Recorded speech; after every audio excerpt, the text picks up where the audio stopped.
Assalamu alaikum and welcome back to Allah Loves. So the word pride almost always has negative connotations throughout the book of Allah and throughout the sunnah of the Prophet sallallahu alaihi wasallam. The Prophet, peace be upon him, said that whoever has an atom's worth of pride in his heart will not enter paradise. It is pride that has destroyed many nations that came before us and many people that lived in the time of the Prophet, peace be upon him, before him and after him, that rejected the truth out of a sense of pride. But what Allah does for us is that Allah takes qualities that could be negative and they are instead harnessed for a greater good. And that's something that we find throughout the Quran as well. But this idea of competition, that we as people naturally like to compete. So Allah did not change the competition, but instead Allah directed their competition to something else, which was to compete for Allah's favor. And if you're competing for Allah's favor, you won't do anything to compromise Allah's favor. So pride does have some connotations of good at times, but it's very, very limited and very restricted to a few contexts. The Prophet, peace be upon him, said that there's a type of pride or boastfulness at times that is loved by Allah and a type that is hated by Allah. So the Prophet, peace be upon him, said the type of pride that Allah loves is a person in battle or in charity, and the type that Allah hates is in oppression, is when it leads to a sense of oppression. So what is the Prophet ﷺ talking about? Well, in war, if you think about in battle, the people doing their war dances in advance, they're boasting in advance, but a show of strength, right?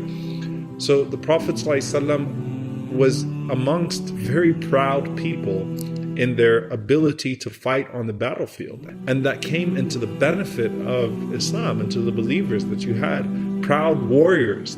Like, this is the situation that's the exception, that this type of pride before a battle is actually a good thing, because the benefit of those companions instilling confidence and fear in their enemies was outweighed the typical harm of an act like that. Also, when it comes to charity, that a person feels a sense of competition, that a person is driven to do more. Not that a person boasts or that a person harms or that a person has bad intentions, but if this group of people came and they donated this much, you know what?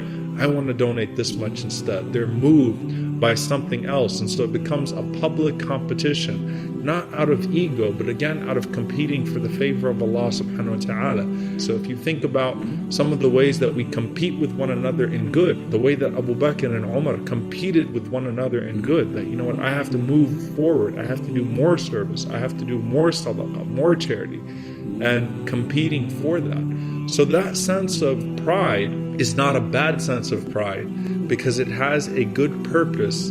The drive is good, and the result of it is good as well. The type of hated pride is the one where someone starts to harm someone, where someone starts to become arrogant, where someone starts to lose sight of the goal, and where someone starts to act in a way that is disliked by Allah subhanahu wa ta'ala. So again, this speaks once again to one of the qualities of strength that Allah subhanahu wa ta'ala loves, that a person feels motivated and competes for the goodness of Allah subhanahu wa ta'ala, and takes pride in always trying to be the best at deeds that are best for the best of intentions as well. We ask Allah to grant us that type of healthy pride, always from a sincere intention. Allahumma ameen.